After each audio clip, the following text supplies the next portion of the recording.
Só admitir um pessoal que está chegando aqui ainda.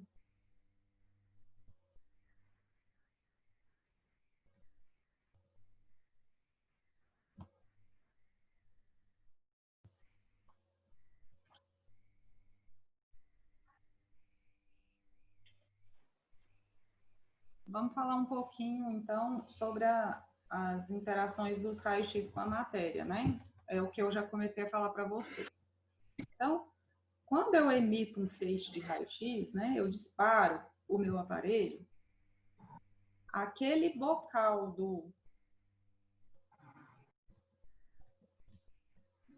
do aparelho, essa parte aqui, esse cilindro localizador, vai ser localizado de acordo com a técnica radiográfica que eu vou fazer e a região.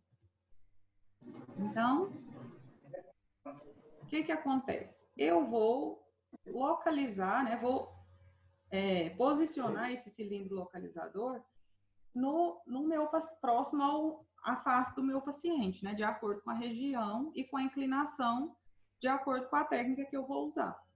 E aí ele vai disparar o raio-x. Quando ele disparar esse feixe de raio-x, esse feixe de raio-x vai atingir o paciente, né, a matéria do paciente. E como a gente pode imaginar, o meu paciente é formado de vários tipos de matérias. Então, ele tem tecido mole, tem osso. Quer falar alguma coisa, Stephanie?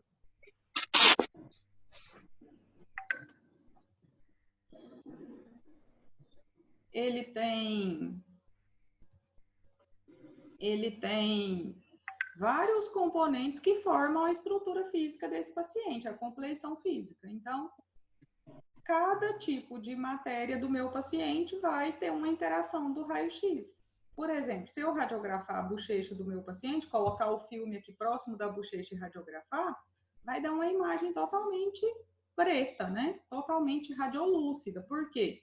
Porque a minha bochecha é formada só por tecido mole e esse tecido mole tem uma estrutura, as estruturas são formadas com uma matéria de baixo número atômico, e aí esse baixo número atômico faz com que os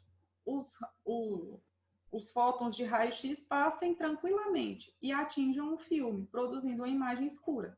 Se eu for radiografar só osso do meu paciente, né, colocar, por exemplo, um filme periapical, aquele pequenininho assim, no meu braço, né, no osso do meu braço, e radiografar, eu vou ver uma imagem só branca. Por que só branca?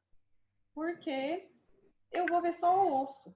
Então, quando eu disparar o raio-x, os fótons de raio-x, esse feixe de raio-x não vai passar pelo meu braço. Então, não vai atingir o filme e aí vai ficar só branco. Vocês entenderam isso? Então, os efeitos do raio-x com a matéria são 3, né? O primeiro é o efeito fotoelétrico ou reabsorção fotoelétrica, é aquele que vai produzir as imagens brancas, né? Quando eu disparar o raio-x numa área do meu paciente que é formada só por osso, igual eu falei do meu braço, o que vai acontecer? Praticamente todo o fóton de raio-x que atingir meu braço, vai ser absorvido pelas células do meu braço, né? Pelos componentes de alto número atômico do osso do meu braço.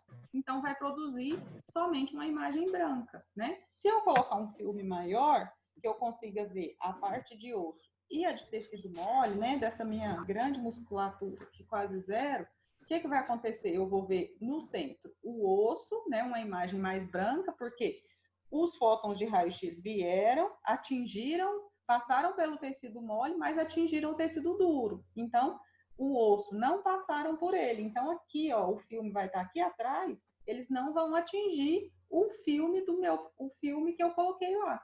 Mas os fótons de raio-x que passarem superficialmente pelo meu braço, na região onde só tem tecido mole, vão passar muito tranquilamente, então vão atingir. Quando eu olhar para a minha radiografia, eu vou ver aquela parte escura.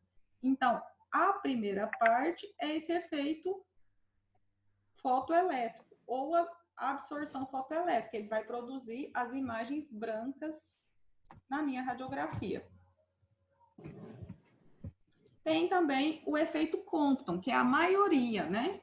São estruturas que vão produzir as imagens cinzas na radiografia, né? Por exemplo, a dentina, a parte não corticalizada do osso, né?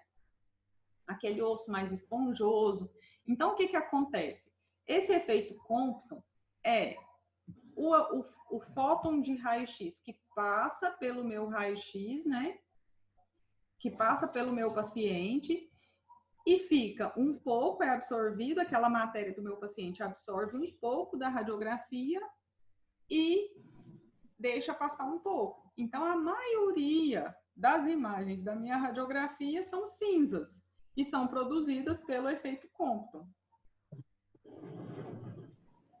E o efeito Thomson é aquele que eu disse que eu produzo as imagens negras na radiografia, né? Quando eu radiografo, por exemplo, o ar ou um tecido puramente mole, né? Aquela parte do paciente da bochecha que só tem tecido mole.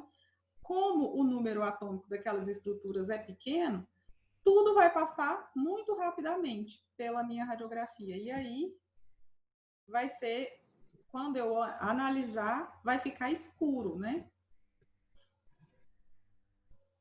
Alguém quer falar, fazer alguma pergunta, falar alguma coisa?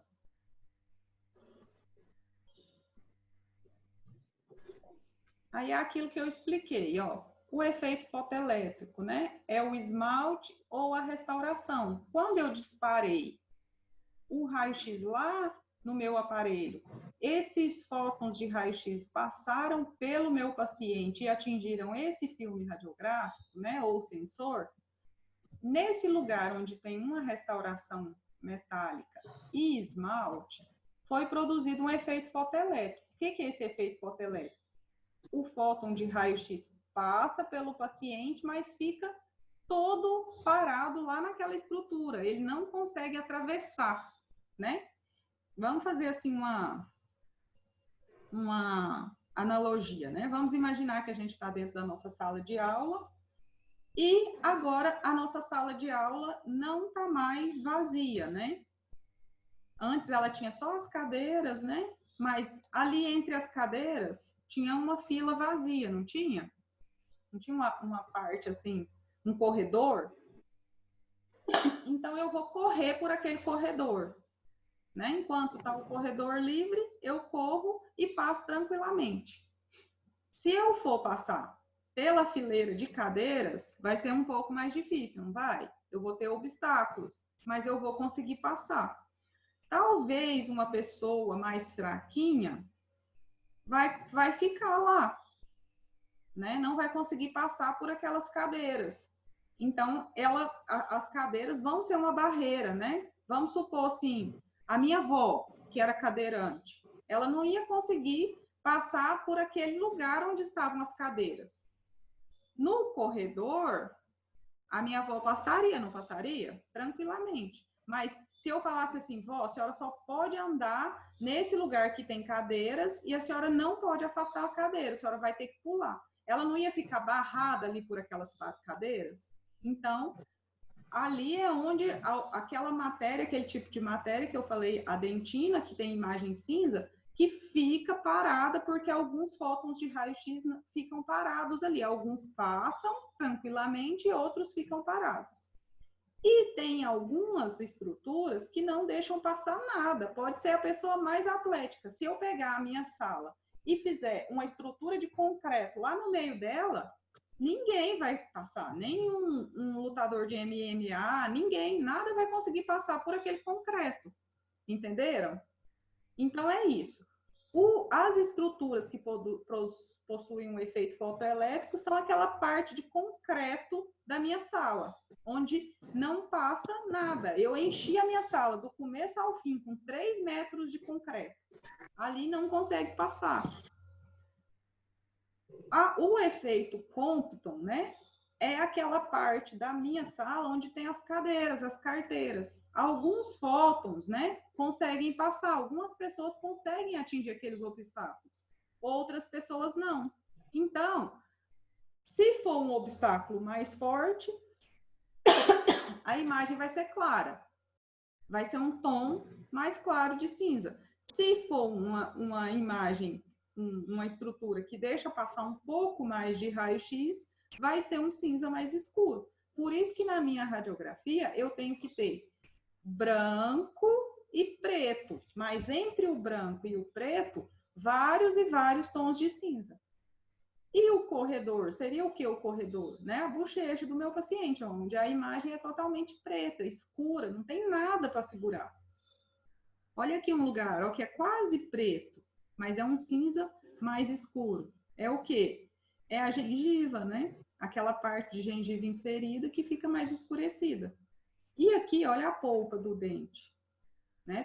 Tem tecido duro, tem dentina, mas tem uma parte de tecido mole. Então, eu consigo enxergar uma estrutura mais escura. Por quê? Porque aqui passou mais radiação, não filtrou tanto.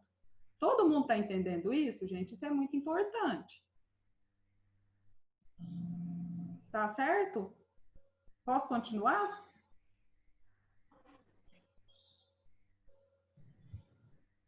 Sim? Ai, algum filho de Deus respondeu aqui, né? Certo, então, Rebeca e Ju, obrigada. Professora, Oi.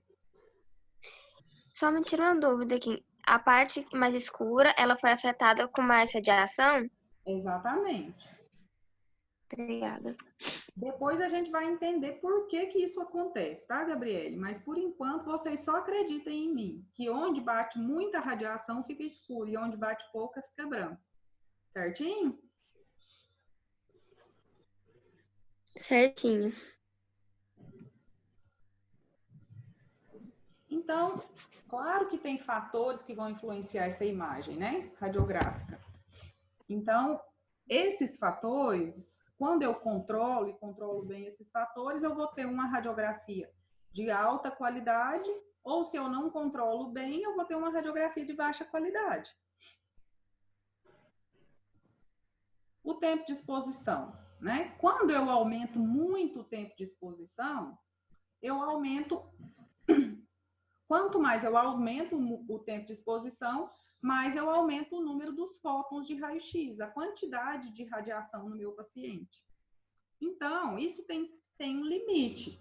Se eu jogar pouco raio-x no meu paciente, a imagem não vai ficar legal. Mas se eu jogar muito raio-x no meu paciente também, vai ficar tudo preto, vai passar de todo jeito radiação e bater no filme. Então, tem dois limites para esse tempo de exposição: a qualidade da radiografia e também o que eu falei com vocês, que é a irradiação do paciente. Sempre que eu estou fazendo uma radiografia, eu tenho que pensar que esse exame é um exame que precisa ser, eu preciso ter sempre atenta, né, estar sempre atenta a a essa irradiação do meu paciente. Eu não posso prejudicar o meu paciente. Então, a quantidade de radiação tem que ser só a necessária. Portanto, se eu aumentar demais o tempo de exposição, eu vou irradiar desnecessariamente o meu paciente. Então, em relação ao tempo de exposição, eu tenho essas duas coisas, né? Que levar em conta. Tanto o tempo de exposição, né? Tanto a qualidade da radiografia, se aumentar muito o tempo de exposição, quanto a irradiação do paciente. A taxa de exposição, né? A qualidade, né, desses fótons de raio-x, né?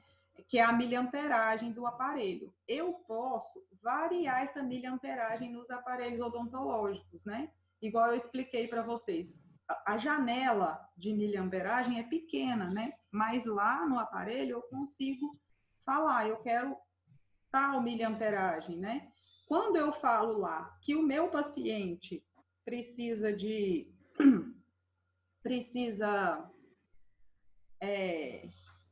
é um paciente grande, aí o aparelho já vai entender que ele precisa de uma miliamperagem maior e um tempo de exposição maior.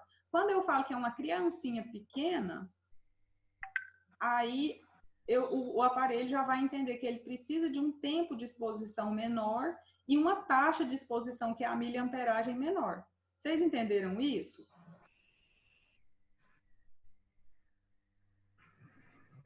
Não, Professor, explica de novo aí. Então, o tempo de exposição, você entendeu, Júlio? Entendi.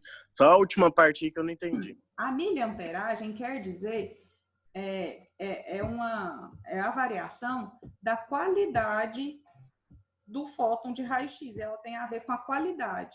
O tempo de exposição tem a ver com quantidade e a miliamperagem com a qualidade desse fóton, entendeu? Agora eu entendi. De melhor qualidade, de maior penetração, quando eu tenho uma miliamperagem maior. Entendi. Entendeu? Então, quanto maior a miliamperagem, eu vou ter fótons de maior qualidade em maior número. Então, se eu tenho um paciente de um porte físico maior, um paciente adulto, eu tenho que ter uma miliamperagem maior. Entendeu?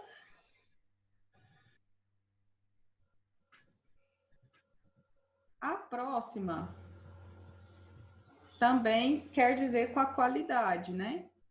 Que é a quilovoltagem. O que é essa quilovoltagem? A quilovoltagem é a diferença de potencial entre o ânodo e o cátodo. Quando eu tenho uma diferença de potencial alta, eu tenho uma quilovoltagem alta. Então, eu tenho uma aceleração, uma energia maior dos elétrons. Os elétrons vão sair do cátodo e vão até do ânodo e vão até o cátodo e vão bater com bastante força e produzir muito raio-x e com grande energia, com a quantidade grande. Então, quando eu tenho uma quilovoltagem, né, uma taxa de energia legal, uma diferença de potencial grande entre essas duas partes do meu tubo de raio-x, eu vou produzir uma qualidade maior do feixe de raio-x. Entenderam? Então, o tempo de exposição é o tempo mesmo que eu vou ficar expondo o meu aparelho, né? A quilovoltagem está relacionada com a quantidade de energia que eu vou aplicar para produzir esse raio-x, e quanto maior a amperagem, maior o número de fótons. E a quilovoltagem quer dizer essa diferença de potencial entre as duas faces do tubo de raio-x. E aí, quanto maior essa diferença de potencial, maior a qualidade do feixe de raio-x e maior a quantidade, a energia de elétrons, né? Então, esse feixe de raio-x vai ter uma melhor quantidade e um maior poder de penetração. E aí tem alguns outros fatores, que são a distância, né, do objeto, a distância entre o objeto radiografado, a pessoa, o paciente, e o cabeçote do aparelho. Então, quanto mais eu distanciar esse cabeçote, né, essa fonte de raio-x do paciente, menor a quantidade de fótons que vai chegar no paciente. Então, eu preciso de uma distância interessante, não muito longa, para ter uma quantidade de fótons melhor. Aí tem uma coisa sobre essa distância.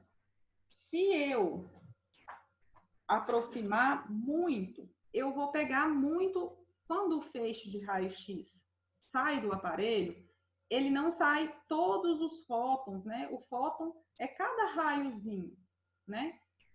Como se o feixe de raio-x fosse Já viu fio de energia, que tem um monte de fiozinho dentro? O feixe de raio-x é daquele jeito, né? Tem um monte de fóton. E aí, só que ele não sai como se fosse num cano de água, né? Todo mundo na mesma direção. Os feixes são dispersivos. Então, quando eu tenho uma distância muito pequena, eu tenho uma quantidade grande de fótons de raio-x. Mas a qualidade não é tão boa, porque eu vou pegar todos. E os que estão mais na lateral não são interessantes, eles têm uma baixa qualidade. Os centrais têm uma melhor qualidade. Então, se eu coloco o paciente a uma certa distância limite, isso aqui a gente vai falar mais na frente. O paciente vai ser irradiado mais por esse feixe central e eu vou diminuir a quantidade de feixes laterais. Mas quanto maior a distância, menor a qualidade. Eu só não posso encostar, porque senão eu vou pegar muito feixe de má qualidade e a imagem não vai ficar legal. O receptor, né? Esses aqui são os filmes radiográficos, ó. O filme radiográfico tem tamanho 1, 2, 3, e esse aqui seria para radiografia oclusal. E o sensor radiográfico. O filme, eu preciso de mais fótons para sensibilizar ele. Para produzir uma imagem de qualidade, eu preciso de mais radiação. Então, quando eu radiografo o paciente para um raio-x analógico, eu vou ter que ter mais fótons. Então, eu vou ter que aumentar o tempo de exposição, variar a miliamperagem, a quilovoltagem do raio-x de forma a ter uma produção maior. Agora, o sensor, eu necessito de menos fótons, porque ele é sensibilizado, ele é melhor, né? Ele tem uma capacidade de ser sensibilizado maior que o filme. Então, consequentemente, eu preciso irradiar menos o paciente para ter uma imagem de qualidade com o sensor. E os tipos de imagens, né? O que a gente acabou de falar. Se ela é convencional, né? Analógica ou digital. Até vocês que são leigos conseguem ver a diferença, né? De detalhe, de nitidez, de imagem. E qual que é a diferença, né? É a quantidade de tons de cinza. O filme convencional me produz uma quantidade de cerca de 100 tons de cinza, né? A variação desses tons de cinza dele é em torno de 100. E na imagem digital é 200 tons de cinza. Então, o que é isso? Vai me dar maior nitidez. O que é uma radiografia com uma boa nitidez? É uma radiografia que tem parte preta, parte branca e muito cinza no meio. Então, tem o cinza claro, cinza escuro, cinza médio, cinza... Vai passando por todos os cinzas. Cinza muito escuro, preto, entendeu? Então, quanto maior essa quantidade de tons de cinza na radiografia, melhor a nitidez da imagem. Olha só, vamos voltar. Olha essa radiografia. Ela tem muito pouco tom de cinza entre o branco e o preto. Não é assim? Olha essa radiografia, quantidade de tons de cinza, ó. Eu tenho preto e tenho quase branco, que é o esmalte, mas aí eu tenho quase branco, né? Um cinza um pouco mais escuro, um cinza quase preto, e aí vai variando, vai passando por essa escala de tons de cinza. E como as radiografias são processadas, né? Quando a gente faz uma radiografia analógica, a gente precisa processar, a gente precisa revelar essa radiografia, né? Vocês não são desse tempo mais, mas fotografia também era assim, né? A gente tinha que fazer fazia uma fotografia e aí precisava revelar, né? Punha no filmezinho assim, ia lá no lugar para revelar, lá no laboratório de revelação de fotografia. Hoje em dia não é assim, né? A gente faz uma fotografia instantaneamente, já vê a imagem. Mas no filme analógico, continua assim, a gente precisa revelar. E aí a gente tem a câmara reveladora, né? Que é uma câmera portátil que a gente tem no consultório da gente, ali no interior daquela câmara pequenininha, a gente tem o revelador, a água e o fixador. E aí a gente revela. Geralmente, essa câmara reveladora é de pequeno porte e só revela filmes de pequeno porte também, né? Filmes intrabucais. Tem a câmara escura, que geralmente é utilizada em serviços dedicados à radiologia odontológica, né? Clínicas de radiologia odontológica. E aí uma evolução dessa câmara escura é a reveladora automática. Vou mostrar cada um para vocês. Então, essa aqui é uma câmera escura, né? Por que que é escuro? Olha só, se eu tenho uma quantidade muito grande, o fóton de raio-x é muito ligado com luz. Então, se eu tenho uma quantidade de raio-x muito grande que bate naquele filme, vai sensibilizar ele e ele vai ficar escuro. Se eu abro um filme radiográfico na luz, essa luz vai sensibilizar o filme do mesmo jeito que a radiografia. Por isso que as câmaras precisam ser escuras. O filme não pode receber luz antes de ser revelado. Então, isso aqui é uma caixinha, né, um pouco maior que uma caixa de sapato. Aqui é o lugar onde a gente coloca as mãos, tá vendo que é escuro, né? E no interior dessa câmera tem 3 potinhos pequenos, assim, 200 ml, mais ou menos. Um com revelador, o outro com água e o outro com fixador. Então, eu faço a revelação do filme. Aqui tem uma tampa com aqueles filtros de luz, né? E aí eu consigo enxergar o que eu estou fazendo, apesar de não estar entrando luz lá na minha caixa. Tá muito rápido, gente? E aqui é uma câmera escura na clínica. Por mim tá de boa.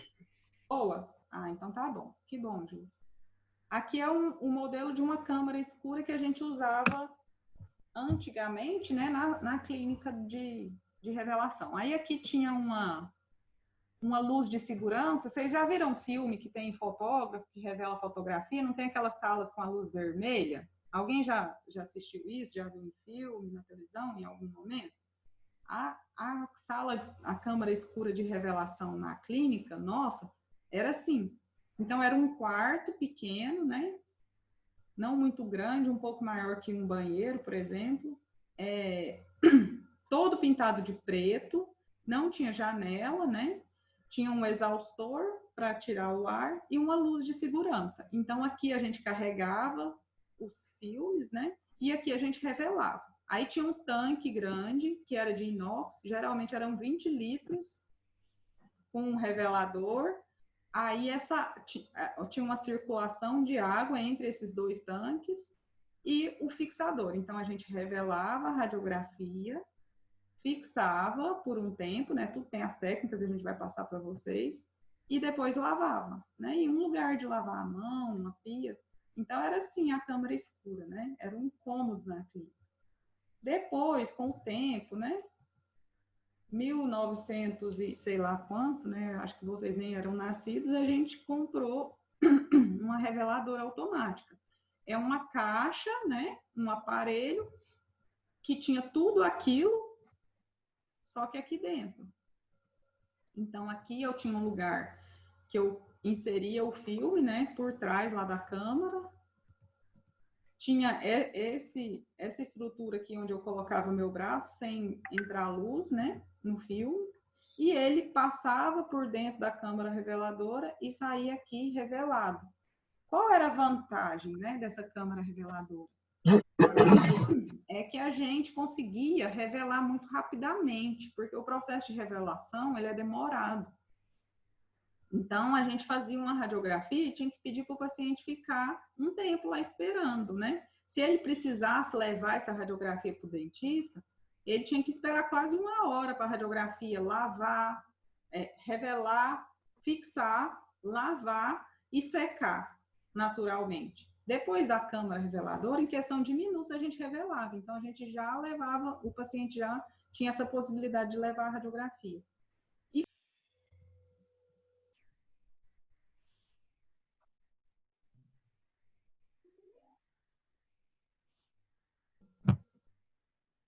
Hoje a internet não está colaborando muito, né? Então, assim, a vantagem da câmera reveladora era essa, né? Rapidez. E outra vantagem era assim, quando a gente ia revelar a radiografia, às vezes arranhava, às vezes a gente revelava demais, então eu perdia todo o meu trabalho. Se eu revelasse de mais ou de menos, se a radiografia ficasse clara ou escura, eu perdia, tinha que voltar lá e capturar tudo de novo a imagem do paciente, né? Fazer toda a técnica radiográfica. E a câmara escura diminuiu muito essa questão, porque como ela é automatizada, ela diminuía esse risco de erro humano. Mas uma desvantagem dela era o alto custo de manutenção. E como acontece, né, o processo de revelação? Isso aqui eu vou falar muito rápido, porque depois a gente vai estudar tudo de novo. Então, o revelador, isso aqui tudo a gente está falando de filme analógico, viu, gente? Converte uns cristais de pratas que tem no filme em prata negra. Então, os cristais que foram sensibilizados, que receberam radiação, eles vão ficar escuros. Por isso que a radiografia escura, a radiografia no local onde ela recebe muito fóton de raio-x, a imagem fica escura, fica negro. Por quê? Porque essa prata, né, esses cristais de prata são sensibilizados pelo raio-x e são negros. Aí eu passo por essa substância que se chama revelador, aí eu lavo para tirar o excesso de revelador, e aí eu vou para uma substância chamada fixador. O fixador vai remover aqueles cristais que não receberam fótons de raio-x e não foram sensibilizados. Então, o fixador remove eles e produz a imagem clara na radiografia. Aí depois eu lavo, deixo lavando por um tempo e seco a radiografia. Então, os principais passos são esses.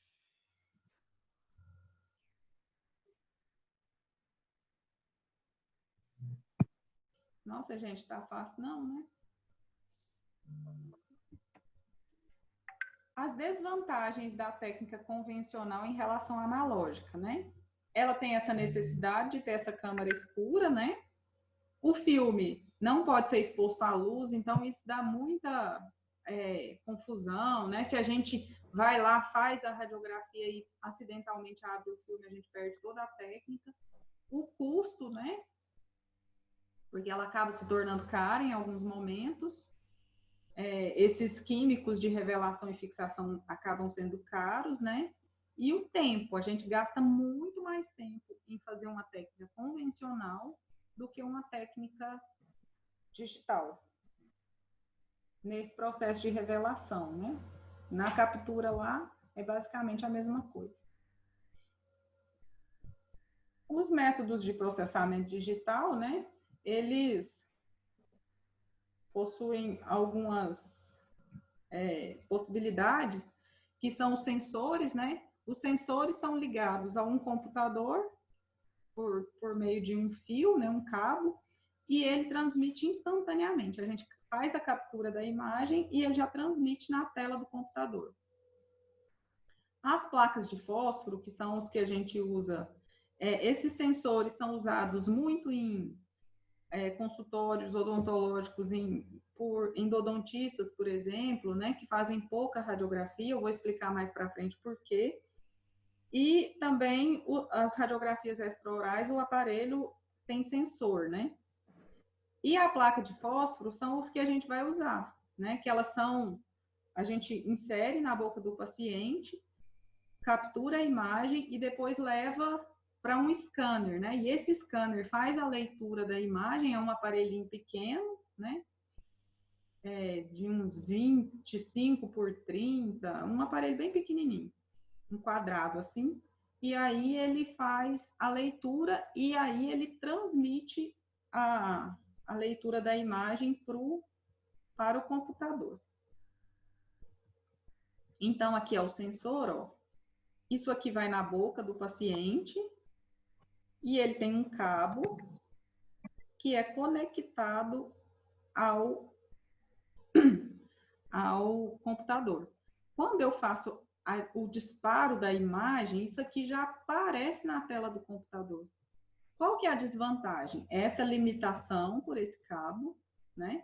E o próprio sensor, que ele é desconfortável, ele é grosso, ele é espesso, ele não tem flexibilidade, então o paciente reclama muito, né? Então, isso acaba limitando a técnica.